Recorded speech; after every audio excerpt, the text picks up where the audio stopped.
হাগ্ৰামা মহিলাৰী ডাঙৰীয়াই খাম্পা বৰগোহাঞি ডাঙৰীয়াক প্ৰাৰ্থিত্ব প্ৰদান কৰি বিপিএফে নিজৰ ভৰিত নিজে কুঠাৰ মাৰি ল'লে।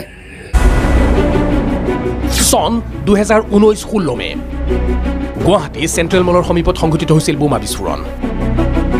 জড়িত আছিল প্ৰাক্তন আলফা তথা অভিনেত্ৰী জাহ্নৱী শইকীয়া আৰু প্ৰাণময় ৰাজগুৰু। পাঞ্জাবাৰীৰ ভাড়াঘৰৰ পৰাই বিস্ফোৰণৰ পৰিকল্পনা কৰিছিল জাহ্নৱীয়ে। জাহ্নৱীৰ ভাড়াঘৰত উদ্ধাৰ হৈছিল মাৰণাস্ত্ৰ। বৰ্তমান গুৱাহাটী কেন্দ্ৰীয় কাৰাগাৰত বন্দী জাহ্নৱী প্ৰাণময়। জেলৰ চিৰিত পৰি ভৰি ভাঙিছে এসময়ৰ অভিনেত্ৰী আৰু এতিয়াৰ হাজোতি জাহ্নৱী শইকীয়াৰ। দীৰ্ঘদিনৰ পৰা হাড়ৰ সমস্যাত ভুগি থকা প্ৰাণময় আৰু অসুস্থ জাহ্নৱীক GMCHলৈ আনিছিল জেইল কৰ্তৃপক্ষই। বিস্ফোৰণৰ ঘটনাক লৈ এতিয়া অনুতপ্ত বুলি আওপকীয়াকৈ মন্তব্য 5 বছৰে কাৰাগাৰত থকা প্ৰাণময়ৰ। এজন মানুহ হিচাপে মই অনুতপ্ত। স্বাভাৱিকতে এজন মানুহ হিচাপে মই অনুতপ্ত। মুকলি কৰি দিলে ওলাই যাম। মুকলি কৰি দিলে ওলাই যাম। মোৰ জীৱনৰ এইটো গভীৰ ষড়যন্ত্ৰৰ ফল। মোৰ জীৱনৰ এইটো এটা গভীৰ ষড়যন্ত্ৰৰ ফল। আলোচনাপন্থীত আলফাই প্ৰাণময় ৰাজগুৰুক আলফাৰ সদস্য বুলি মানি নললেও নিজকে এসময়ৰ আলফাৰ সদস্য বুলি দাবী কৰা প্ৰাণময়ৰ মন্তব্য, আলফা চৰকাৰৰ শান্তি চুক্তিক লৈ মই অসন্তুষ্ট। অভিৱৰ্তন নহ'লে, গণ অভিৱৰ্তন নোহোৱাকৈ সিদ্ধান্ত কৰা হ'ল। তাৰে বিভিন্ন জনগোষ্ঠীয় সংগঠনৰ প্ৰতিনিধিক আমি লৈ যোৱা দেখিলোঁ। কাৰাগাৰত আমি টিভিত মিডিয়াত দেখিলোঁ যে লৈ গৈ পেলাই তেখেতলোকৰ উপস্থিতিত স্বাক্ষৰ কৰিলে। সেইটো মইতো আৰু পিপলছ মেণ্ডেট বুলি ক'ব নোৱাৰিম। মোৰ ফালৰ পৰা নাই, যেহেতু গণ অভিৱৰ্তন হোৱা নাই তাৰ কৰিলে, সেইকাৰণে হেড থাকি গ'ল। চৰ্চালৈ আহিছিল বিস্ফোৰণৰ সময়ত থকা জাহ্নৱী শইকীয়া আৰু প্ৰাণময় ৰাজগুৰুৰ ভাল সম্পৰ্কৰ কথা। এতিয়া কাৰাগাৰত সদায় লগ নাপায় জাহ্নৱী প্ৰাণময়ে। কাৰাগাৰত থাকিও অটুট আছে জাহ্নৱী প্ৰাণময়ৰ সুসম্পৰ্ক। ইফালে তুলনীয়া সন্তানৰ লগত নাৰকীয় কাণ্ড সংঘটিত কৰি জেলৰ ভাত খোৱা সংগীতা ৱালিউলে কিদৰে কটাইছে কাৰাগাৰৰ জীৱন। জেলত অনুষ্ঠান পাতিলে প্ৰায়ে গান গায় সংগীতাই, ক'লে প্ৰাণময়ে। বিহুত গান গাইছিল, বিহুৰ দিনা ময়ো গান গাইছিলোঁ। ভিডিঅ' জাৰ্নেলিষ্ট বিজয়া লক্ষ্মীৰ সৈতে ববিতা গগৈ ৰিপৰ্ট, ভিজন প্ৰাগ। মই কৈছিলোঁ যে ৰাজু নাৰ্জাৰী টিকেটটো নাপায় আৰু তেওঁ টিকেট পালে UPPL দলৰ তৰফৰ পৰা তেওঁ 2 লাখো ভোট নাপাব।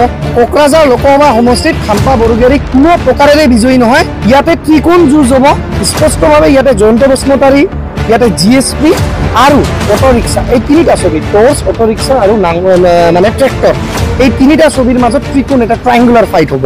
চাওক, কোকৰাঝাৰ লোকসভা সমষ্টিৰ যি নিৰ্বাচনৰ ফলাফল আগন্তুক 4 জুন তাৰিখে ইয়াৰ ফলাফল ঘোষণা কৰা হ'ব বুলি আমি গম পাওঁ। আৰু মই আশা কৰোঁ যে যি 4 জুন তাৰিখে কোকৰাঝাৰ লোকসভা সমষ্টিক লৈ নিৰ্বাচনৰ ফলাফল আহিব, সেই ফলাফলে নিশ্চিতভাৱে যিখিনি মানুহে ইণ্টেলেকচুৱেলি এতিয়ালৈকে কেলকুলেশ্যন কৰিছে তেওঁলোকে হয়তো আগতীয়াভাৱে গমেই পাইছে যে এই ফলাফলে কিন্তু বহু মানুহক ছাৰপ্ৰাইজ কৰিব। যে যি ধৰণে মই যদি নিউট্ৰেলি এজন প্ৰেক্টিকেল এনালিষ্ট হিচাপে কথাটো ক'বলৈ যাওঁ, তেতিয়াহ'লে কোকৰাঝাৰ লোকসভা নিৰ্বাচনত কিন্তু প্ৰথমবাৰৰ বাবে মই অনুভৱ কৰোঁ যে BTC গঠন হোৱাৰ পিছত কংগ্ৰেছ বা ভাৰতীয় জাতীয় কংগ্ৰেছ INCৰ পৰা গৰ্জন মুছাহাৰী ডাঙৰীয়াই প্ৰতিদ্বন্দ্বিতা আগবঢ়াইছে।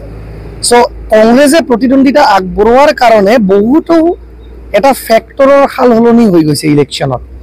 যে আজিৰ দিনত কংগ্ৰেছে কিন্তু কমেও 1 লাখত নিয়াৰ এবাউট ভোট তেওঁলোকে লাভ কৰিবলৈ সক্ষম হ'ব। হয়তো 1 লাখতকৈ বেছিও তেওঁলোকে ভোট লাভ কৰিব পাৰে। তেওঁ বিজয়ী নহয় এয়া নিশ্চিত, কিন্তু তেওঁ 1 লাখৰ নিয়াৰ এবাউট ভোট তেওঁ জয় কৰিবলৈ সক্ষম হোৱা বুলি আমি অনুভৱ কৰোঁ এনালাইচিছ কৰিলে। আৰু 4 জুন তাৰিখে যি নিৰ্বাচনৰ ফলাফল আহিব, মই অনুভৱ কৰোঁ যে যি ধৰণে এক তাৰমানে কোকৰাঝাৰ লোকসভা সমষ্টিৰ ৰেজাল্টক লৈ মানুহৰ মাজত বুবা চলিছে যে ইয়াতে BPF জিকিব নে UPPL জিকিব, BPFৰ সমৰ্থকবিলাকে ইয়াতে কৈ আছে যে ইয়াতে BPF জিকিব, UPPLৰ সমৰ্থকবিলাকে কৈ আছে যে ইয়াতে NDAৰ প্ৰাৰ্থী জয়ন্ত বসুমতাৰী জিকিব। কিন্তু মই আজি স্পষ্টভাৱে এটা কথা আজি মই কৈ দিব বিচাৰোঁ যে কোকৰাঝাৰ লোকসভা সমষ্টিত কোনো প্ৰকাৰেৰে খাম্পা বৰগোহাঞি বিজয়ী নহয়। মোৰ কথাখিনি স্পষ্টভাৱে মনত ৰাখক। কোকৰাঝাৰ লোকসভা সমষ্টিত কোনো প্ৰকাৰেৰে খাম্পা বৰগোহাঞি ডাঙৰীয়া ইয়াত বিজয়ী নহয়।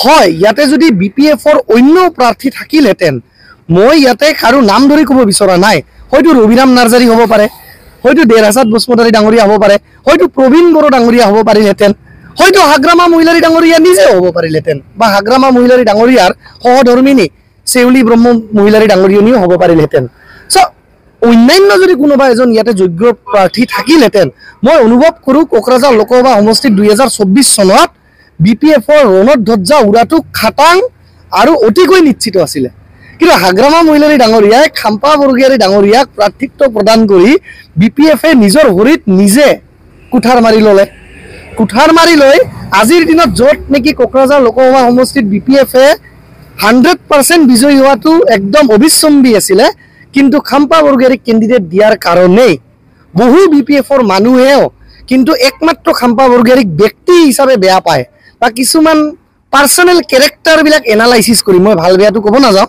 পাৰ্চনেল কেৰেক্টাৰবিলাক এনালাইচিছ কৰি কিন্তু বহুত BPFৰ মানুহে BPFৰ কেণ্ডিডেটজন বেয়া কাৰণে ভোট দিয়া নাই তেওঁলোকে হয়তো নটাত মাৰিছে হয়তো তেওঁলোকে অটত মাৰিছে হয়তো তেওঁলোকে ট্ৰেক্টৰৰ ছবিত ভোট দিছে কিন্তু তেওঁলোকে নাঙলৰ ছবিত দিয়া নাই কাৰণ কেণ্ডিডেটটো খাম্পা বৰগীয়াৰী তো মই এয়া স্পষ্টভাৱে আজি ভৱিষ্যতবাণী কৰিছোঁ যি ধৰণে মই কোকৰাঝাৰ লোকসভা সমষ্টিত ৰাজু নাৰ্জাৰী ডাঙৰীয়াই UPPL দলৰ পৰা টিকেট নেপায় বুলি মই এক সময়ত ছমাহ আগতে প্ৰেছ মিট দি কৈছিলোঁ আছিলে মই কৈছিলোঁ যে ৰাজু নাৰ্জাৰী টিকেটটো নেপায় আৰু তেওঁ টিকেট পালে UPPL দলৰ তৰফৰ পৰা তেওঁ 2 লাখো ভোট নেপাব তেতিয়া মোৰ কথা কোনেও বিশ্বাস কৰা নাছিলে যে নাভৰুট নাচৰুট ঘটনা এটা UPPL দলৰ কেন্দ্ৰীয় সাধাৰণ সম্পাদক চেণ্ট্ৰেল জেনেৰেল ছেক্ৰেটাৰী টিকেট নাপাব আপুনি কেনেকৈ ক'লে কিন্তু মোৰ ভৱিষ্যতবাণীয়েতো ফলিয়ালে আজি ৰাজু নাৰ্জাৰী টিকেট নেপালে আচম্বিতে ইয়াতে জয়ন্ত বসুমতাৰী টিকেট পালে সেইধৰণে মই আজি আৰু এটা ৰাজনৈতিক মানে এষ্ট্ৰলজি বুলি পলিটিকেল এষ্ট্ৰলজি বুলি ক'ব বিচাৰিছোঁ পলিটিকেল প্ৰেডিকশ্যন কৰি দিছোঁ উইথ প্ৰপাৰ কেলকুলেশ্যন যে কোকৰাঝাৰ লোকসভা সমষ্টিত খাম্পা বৰগীয়াৰী কোনো প্ৰকাৰেৰে বিজয়ী নহয়